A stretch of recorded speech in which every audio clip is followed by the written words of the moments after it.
बड़ा हीनियस एक तरह से मैं कहता हूँ क्राइम हुआ है। जिस प्रकार से रोहिणी आचार्य बोल करके गई है और सबसे कह रही है, तो इसमें तो इन लोगों को डूब मरना चाहिए। उनके अपना अंदरूनी मामला है और विधायक दल का नेता का सवाल क्या है कि जो 5-10 रहते हैं वो भी चुनते हैं।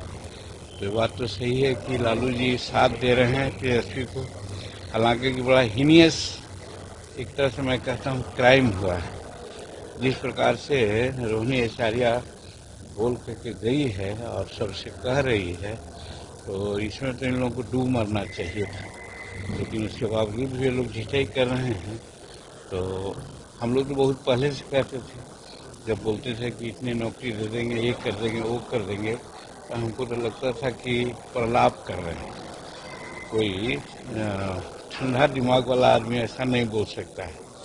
और ये बात को हर मीटिंग में हम उछालने का काम किया और धन्यवाद देते हैं बिहार के आम जनता को जो हम लोगों की बात को समझने का काम किया और नरेंद्र मोदी जी और नीतीश कुमार के कार्यों को और डबल इंजन की सरकार को आगे बढ़ाने का वो लोग ने जो निश्चय लिया वो बहुत काबिल तारीफ है। और खास करके महिला और युवा जिनके लिए नीतीश कुमार जी ने काम किया है वो आज सामने आया और काफ़ी बढ़ चढ़ के लोग वोट दिया, इसलिए इसको लैंडस्लाइड हम लोग कह रहे हैं।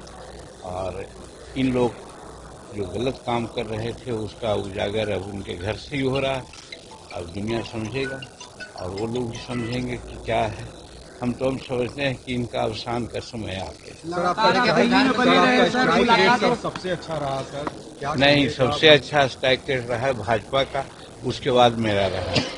बात सही है, इसमें हम जनता को बहुत धन्यवाद देते हैं, लेकिन अब वो बात नहीं कहेंगे। लगातार दिल्ली में आप बने हुए थे सर, मुलाकात क्या हुआ? डिप्टी सीएम का सर क्या मांझी जी? अब ये तो नेता बताएंगे, हम लोग इसमें कुछ नहीं कर सकते। नीति निर्णायकों में हम नहीं हैं, इसलिए नीति निर्णायक जो हैं वो लोग बात करेंगे। सर आपके पार्टी के प्रदेश अध्यक्ष की हार हुई है सर, उनको क्या एमएलसी बनाया जा सकता है सर? क्या संभावना है सर? देखिए, अभी हार हुई है, यहाँ हमारे जो राष्ट्रीय अध्यक्ष हैं हम लोगों ने बैठक में समीक्षा किया है। क्या उन लोग किए हैं हमको पता नहीं, हम तो दिल्ली चले गए थे, आज आए हैं।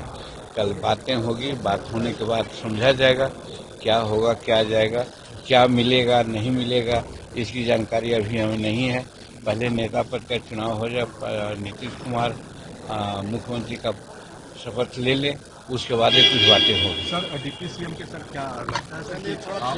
डिप्टी सीएम तो बनेंगे ही, निश्चित है कि 2 बनेंगे या 3 बनेंगे, कहा नहीं जा सकता, लेकिन 2 तो निश्चित बनेंगे। और सर क्या हम पार्टी से क्योंकि जो स्ट्राइक रेट रहा नहीं, हम पार्टी का कोई किसी प्रकार का डिमांड नहीं। पैनल से ललन सिंह और संजय झा विशेष पैनल से राजनीति है, कुछ सजेशन लेने के लिए गए होंगे, इसमें आश्चर्य की क्या बात है।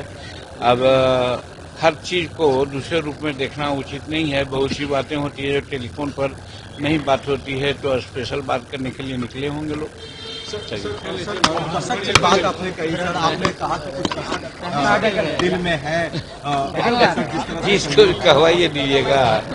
हाँ, है कसक, और कसक इसलिए है कि हम प्रार्थना किया था एनडीए के नेताओं से कि 10 वर्ष हमारा हो गया और हम थोड़ा सा अपमानित कभी कभी होते हैं कि इलेक्शन कमीशन आती है तो हम लोगों से राय नहीं लेती, क्योंकि हम पार्टी हैं क्षेत्रीय, और फिर जब वोट होने की बात होती है, वोटर लिस्ट बढ़ता है तो हमको खरीदना पड़ता है, और जो मान्यता प्राप्त पार्टी होती है उसको निःशुल्क मिल जाता है।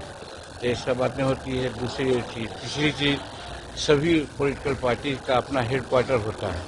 हम चूंकि क्षेत्रीय पार्टी हैं इसलिए हमको हेडक्वार्टर यहाँ नहीं मिला, सरकार आवास नहीं मिला। अगर हम हो जाते तो हमको आवास मिलता। तो ये सब का कसक रह गया।